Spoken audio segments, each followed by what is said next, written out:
লাগছে তো। আজকে তোমাকে আপন করে পেয়েছি, অনেক আদর করব গো। আমার কেমন জানি লাগছে। এই তো সোনা, অনেক সুখ দিব তোমাকে, একটু ধৈর্য ধরো। প্রায় হারিয়ে যাওয়া ভালোবাসা থেকে আমি বর্ষাকে ফিরে পেয়েছি। অনেক কষ্ট ও ত্যাগের পরে আমরা দুইজন দুইজনকে আপন করে পেয়েছি। একজন বেকারত্ব ছেলে জানে তার জীবনের সাথে অন্য কারো জীবন জড়ানো কতটা ভয়ঙ্কর। কিছুদিন আগে যখন আমার সাথে ঘন্টার পর ঘন্টা সময় পার করছো তখন কিছু মনে ছিল না, এখন বিয়ের কথা বললে অজুহাত দেখাচ্ছ। আরে বাবা, আমি কি একবারও বলেছি তোমাকে বিয়ে করতে পারবো না? শুধু সরাসরি না করতে পারছো না, তাছাড়া কি বলতে বাকি রেখেছো তুমি? আমি বলেছি এখন আমার পক্ষে বাড়িতে বিয়ের কথা জানানো সম্ভব না। আর তুমি কি সব আজেবাজে কথা বলছো? যদি তুমি বাড়িতে এতই ভয় পাও তাহলে আমার সাথে প্রেম করতে কে বলেছিল তোমায়? তুমি যেভাবে বলছো তাতে মনে হয় আমি তোমার পা ধরে বলেছিলাম আমার সাথে সম্পর্কটা করতে। মনে নেই আমি যখন কলেজে যেতাম তখন পেছনে পেছনে সারাক্ষণ ঘুরতে? তোমাকে ভালোবাসতাম তাই পেছনে ঘুরতাম। তার মানে এখন আমার প্রতি তোমার ভালোবাসাটা নেই, তাই এমন করছো, তাই তো?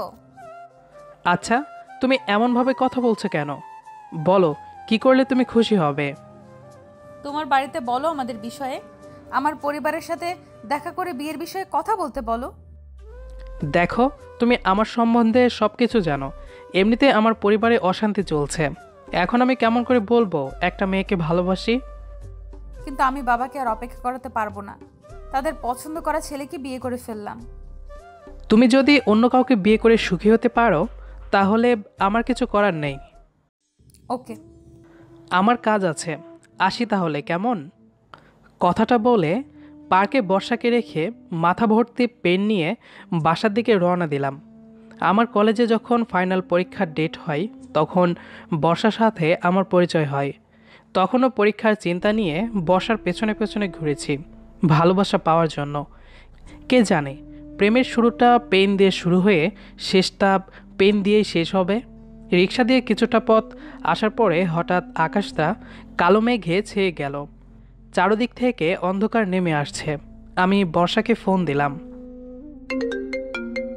কোথায় তুমি? এখানেই বসে আছি। ওখানে বসে আছো মানে? কার সাথে বসে আছো? তুমি নিজে যেমন সবাইকে তেমনই মনে করো। চুপ করো, কি করেছি আমি? মনে করিয়ে দিতে হবে নাকি? দেখো, ফাজলামি বন্ধ করো। আকাশের অবস্থা খুব একটা ভালো না, তাড়াতাড়ি বাসায় চলে যাও। না, যাব না। দেখো সোনা, এমন করতে নেই, খুব বৃষ্টি পড়বে মনে হচ্ছে, তুমি তাড়াতাড়ি বাসায় চলে যাও। যদি আমার প্রতি এত ভালোবাসা থাকতো তাহলে একা ফেলে যেতে পারতে না। আমি তো রাগের মাথায় চলে এসেছি, তাই বলে তুমি ওখানে বসে থাকবে? আমি মরে গেলেও যাব না। রাখছি। মহা বিপদে পড়ে গেলাম মনে হয়। বর্ষাকে একা রেখে আমার চলে আসা উচিত হয়নি। রিলেশন হওয়ার কিছুদিন পরে আমাদের সম্পর্কটা অনেক ভালোই চলছিল, কিন্তু ইদানিং বর্ষার বাড়ি থেকে বিয়ে দেওয়ার কথা বলায় আমাকে একের পরে একটা পেন দিয়েই যাচ্ছে। যদি একটা চাকরি থাকতো তবুও বাড়িতে বর্ষার কথা জানাতে পারতাম, কিন্তু এই বেকারত্ব নিয়ে কিভাবে পরিবারের সামনে গিয়ে বলবো আমি বর্ষাকে ভালোবাসি? অবশেষে রিক্সাওয়ালা মামাকে বললাম রিক্সাটা ঘুরিয়ে আবার পার্কের দিকে নিয়ে যেতে।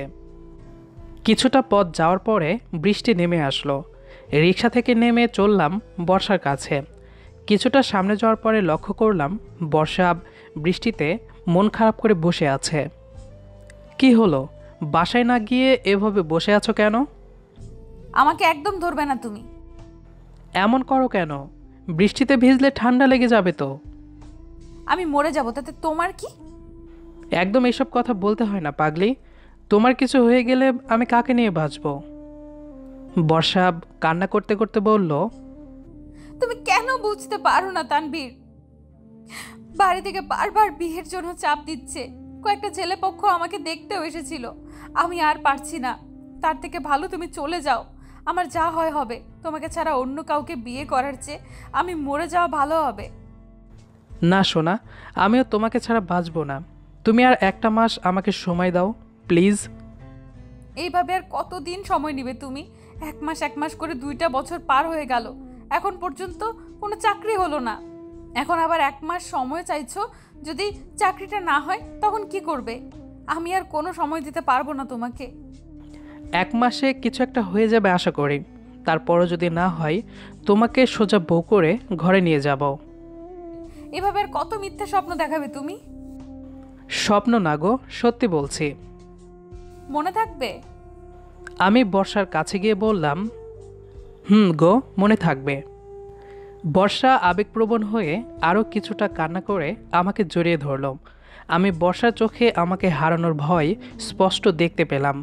চোখের জল মুছে দিয়ে বৃষ্টির মধ্যে আমিও বর্ষাকে জড়িয়ে ধরলাম। কিছুক্ষণ পরে বর্ষাকে একটা রিকশায় তুলে দিয়ে আমিও বাসায় চলে আসলাম। মা আমার ভেজা শরীর দেখে জিজ্ঞেস করলো, কোথায় গিয়েছিলি? তোর শরীর ভেজা কেন? বাইরে বৃষ্টি পড়ছে। তাই বলে ভিজতে হবে? জ্বর আসলে তখন কি হবে? আসবে না। তোকে বলে আসবে নাকি? চাউল আনার টাকা নেই, আর তুই ইচ্ছে করে বৃষ্টিতে ভিজে ঠান্ডা লাগাচ্ছিস। ইচ্ছে করে কখন ভিজতে গেলাম? কী সব বলছো তুমি? তাড়াতাড়ি কাপড় চেঞ্জ করে আয়, না হলে ঠান্ডা লেগে যাবে। আমি কাপড়টা চেঞ্জ করে বিকেলে খেতে বসলাম। ঠিক তখনই বাবা বলল, তোর চাকরির কিছু হলো? এখন খেতে বসেছে, এইসব না বললেই নয়। কতগুলো টাকা নষ্ট করিয়ে পড়াশোনা করালাম, কিছুদিন পরে মেয়েটার বিয়ে দিতে হবে। এই যে ভাতগুলো খাচ্ছ, টাকা কোথায় থেকে আসছে? কেমন যেন দিন দিন পরিবারের কাছে বোঝা হয়ে গেলাম মনে হচ্ছে। একজন সন্তানের সব থেকে কষ্টের মুহূর্ত মনে হয় এটাই। খাওয়ার সময় পরিবারের মুখে শুনতে হয়, খাবার কোথায় থেকে আসে। অনেক চেষ্টা করে আর খেতে পারলাম না, চোখ দিয়ে পানি পড়বে মনে হচ্ছে। ভাত রেখে চলে যাওয়ার সময় মা ডাক দিল, কি হলো, খাবি না? হয়ে গেছে। কিছুটা দূর থেকে শুনতে পেলাম মা বলছিল, এখন হলো তো? ছেলেটা না খেয়ে চলে গেল। আমি কি এমন বলেছি যে না খেয়ে চলে যেতে হবে? কি বলেছো বুঝতে পারছো না? কেন চিন্তা করছো? পেটে টান পড়লে ঠিকই খেতে আসবে। অনেকটা মন খারাপ নিয়ে ঘরে শুয়ে পড়লাম। 2টা টিউশনই ছিল, সেটাও চাকরির ইন্টারভিউ দেওয়ার জন্য মাঝে মাঝে পড়াতে যেতে পারিনি বলে না করে দিয়েছে। হঠাৎ পাশে থাকা ফোনে রিং বেজে উঠল। হাতে নিয়ে দেখি বর্ষা ফোন করেছে। কি করো? শুয়ে আছি। তুমি কি করো? আমিও শুয়ে পড়লাম। খেয়েছো? হুম। কি হলো, মন খারাপ নাকি তোমার? না। সত্যি খেয়েছো নাকি রাগ করে খাওনি? খেয়েছি বললাম তো। বাড়িতে কেউ কিছু বলেছে? আমি রাখছি, কালকে কথা হবে। বাড়িতে তোমার কথা বলেছি, আব্বু বললো তোমাকে দেখা করতে। কিসের জন্য? আরে আমাদের বিষয়ে কথা বলবে।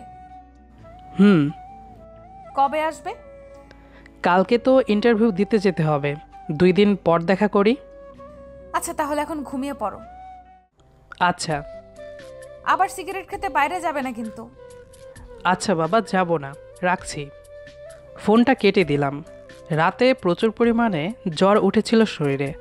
পরের দিন সকালে ঘুম থেকে উঠে ফ্রেশ হয়ে নিলাম। তারপর নাস্তা করে অসুস্থ শরীরে ইন্টারভিউ দিতে চলে আসলাম। অনেক অজুহাত ও বাহানার ভিড়ে অবশেষে চাকরিটা হয়ে গেল। বাড়িতে এসে মাকে বললাম, মা, কোথায় তুমি? কি হলো, এভাবে ডাকছিস কেন? আমার চাকরিটা হয়ে গেছে। সত্যি? হুম। মায়ের চোখে খুশিতে জল আসতে দেখলাম। তারপর আমাকে বলল, আমি জানতাম আমার ছেলের চাকরি হয়ে যাবে। তুই দাঁড়া, আমি আসছি। মা ঘর থেকে কিছুদিনে রেখে দেওয়া একটা মিষ্টি এনে আমাকে খাইয়ে দিল। আমি ঘরে ফ্রেশ হওয়ার জন্য চলে গেলাম। শুনতে পারছি মা বাবাকে ডেকে বলছে, ওগো শুনছো, আমার ছেলের চাকরি হয়ে গেছে। কি হয়েছে, ডাকছো কেন? আরে আমাদের ছেলের চাকরি হয়ে গেছে। সত্যি? তাহলে কি মিথ্যে বলছি নাকি তোমাকে? তুমি যে বলতে কোথাও চাকরি হবে না, দেখলে তো এবার। তোমরা শুধু আমার মুখের কথাটা শুনেই কষ্ট পেয়েছো। একবারও কি ভেবে দেখেছো আমি কতটা কষ্ট নিয়ে কথাগুলো বলেছি? তুমি মন খারাপ করছো কেন? আমি কি তোমাকে কিছু বলেছি নাকি? এখন আর কোনো দুঃখ থাকবে না আমাদের। বাবা অনেকটা খুশি হলো।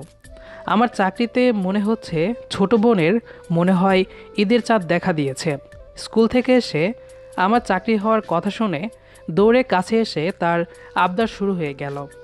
আমার এটা চাই ওইটা চাই, সবগুলো ইচ্ছে পূরণ করে দেওয়ার একটা আশা দিলাম। তবে যে মানুষটা সবথেকে বেশি অপেক্ষা করছে তাকে এখনও বলাই হলো না। ফোনটা বের করে দেখি বর্ষা অনেকবার কল করেছিল। আমি ফোন দিতেই বর্ষা বলে উঠল, কতবার ফোন দিয়েছি, রিসিভ করনি কেন? বললাম তো ইন্টারভিউ দিতে গিয়েছিলাম।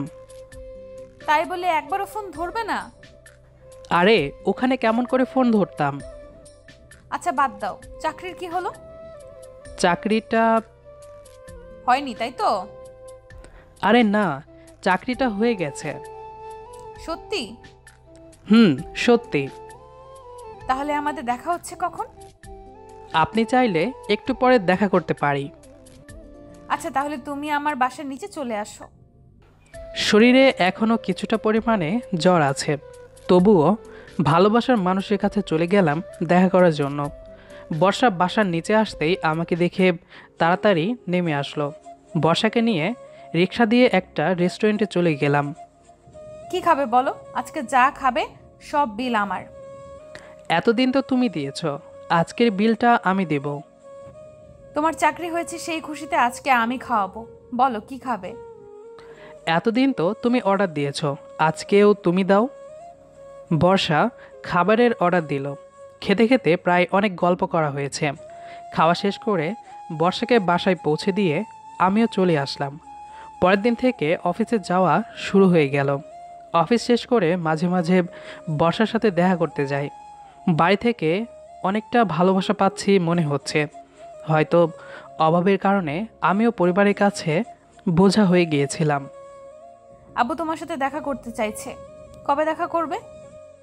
সামনের শুক্রবার তো বন্ধ, তাহলে সেদিন দেখা করি, কি বলো? আমি কিন্তু আব্বুকে আর অপেক্ষা করাতে পারবো না, তুমি প্লিজ তাড়াতাড়ি কিছু একটা করো। আচ্ছা বাবা, বললাম তো শুক্রবারে দেখা করতে যাব। খেয়েছো? হুম। আচ্ছা তাহলে ঘুমিয়ে পড়ো কেমন? তুমিও ঘুমিয়ে পড়ো। বর্ষার সাথে কথা বলে ঘুমিয়ে পড়লাম। এর মধ্যে ছোট বোনের বিয়েটা ঠিক হয়ে গেল। বর্ষার আব্বুর সাথে দেখা করলাম। সে আমার পরিবারের সাথে দেখা করে কথা বলল। বাবা সিদ্ধান্ত দিল আগে মেয়ের বিয়ে দিবে, তারপর বর্ষা আর আমার বিয়েটা দিবে।